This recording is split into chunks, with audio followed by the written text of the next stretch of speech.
Alright everyone, welcome to What's Happening on Bedworth Times. Our tagline says it all. Everybody wants to know what's happening. This is what people are talking about, where we sit down, unpack what's stirring, and keep it honest for those curious minds out there. Right now, people are talking about how DStv scooped up Africa's podcast kings, like Podcast and Chill, and the streets have plenty to say.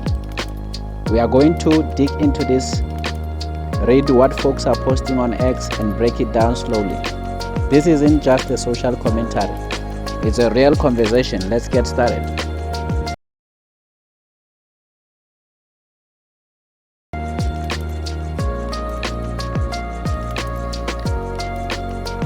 So here's what's happening. MultiChoice, the power behind DStv, signed a deal with some of South Africa's biggest podcasters.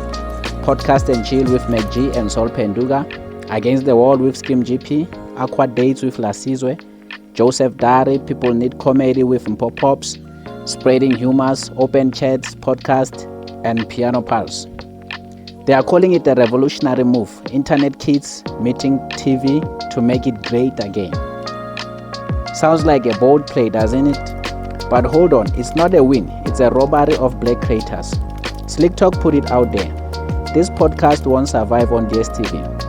Why? Because they are tied down by censorship now. Take Podcast and Chill for a moment. That show took off because it was untamed. MacG bringing in strippers into the studio, the crew getting wild on air, even talk about getting blowjobs during the show. That unfiltered energy.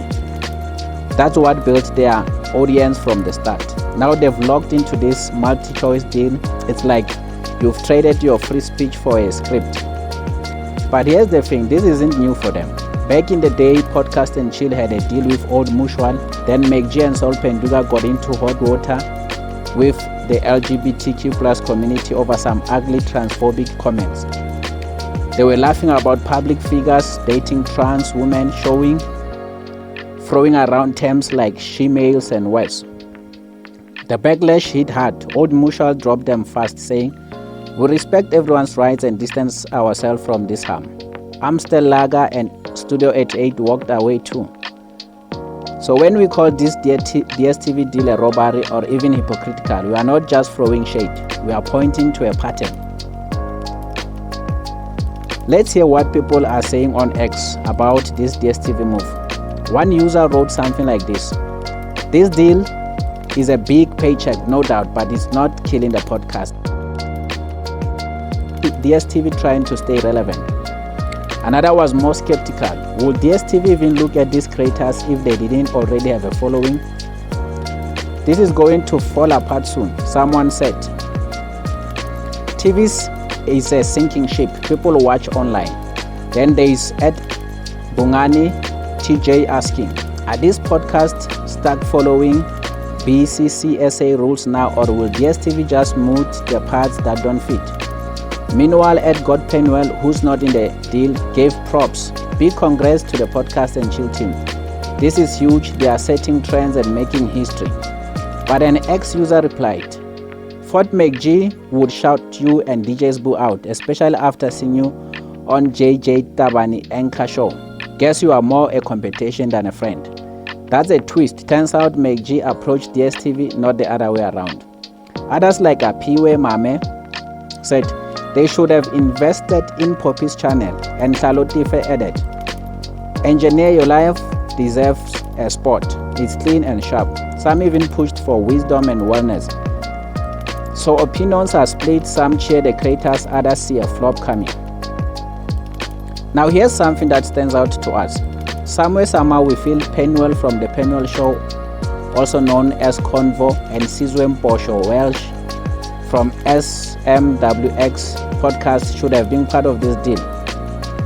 Why? Because their podcast brings something different, real, insightful into South African social issues and local politics.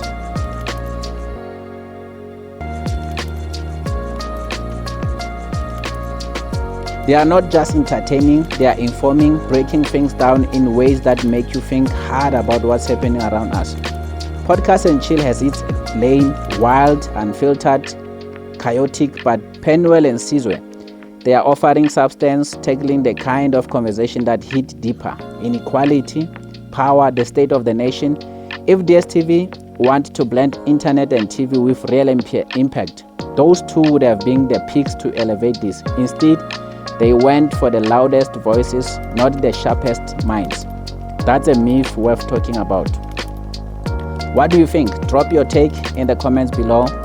And we are still continuing on this social commentary on what's happening. Everybody wants to know what's happening. And this is the segment, what are people talking about? From where we are sitting, this feels off on a cultural level. MacG's acting like Jay-Z chasing a TV deal when he could have owned the online space. Business-wise, MultiChoice is playing it clever, snagging talent with built-in audiences. But culturally, they have stumbled. Streaming is ways at YouTube, Netflix, Apple TV. That's the real path forward. Look at Mr. Beast, rumored to have scored $100 million worth deal from Amazon for the Beast games. That's a glow up from YouTube to streaming platforms. That's a deal worth talking about. Sliding back to TV though, that's MultiChoice taking the shine from black creators. Slik Talk called them crooked, and we are on the same page. They are chasing views, not building something real. Even at Izinja Abelungu, an ex-Twitter account which has a popular following that goes by Umsunuga Johan Rupert, said it. MacG sold out to white monopoly capital. That stings, but it's a thought worth chewing. This isn't a collaboration, it's a takeover. When times are tough, it's easy to lose sight. Big businesses offer cash, and these creators stumble into deals that tie their hands. How do you partner with a competitor you've already outdone? They should have stuck with streaming, where the future lives. TV is fading worldwide. DStv is trying to prop it up with podcasts that don't need the help. Whatever they've got paid is probably not worth what they've given up. So here's the question, what's your next step? Stay with YouTube where it's free and real, or let DStv water it down? We are still wondering, what did they get paid for this revolutionary so-called deal? Probably not enough for the soul they traded. History repeats itself, and they could fade by the next season. If this got you thinking, hit that like button, subscribe to our Bedworth Times channel for more real conversations on what's happening, because everybody wants to know what's happening. And drop your comment below. What are people talking about where you are? Did they sell out, or is it a smart move? Let us know. We are out. Keep it honest.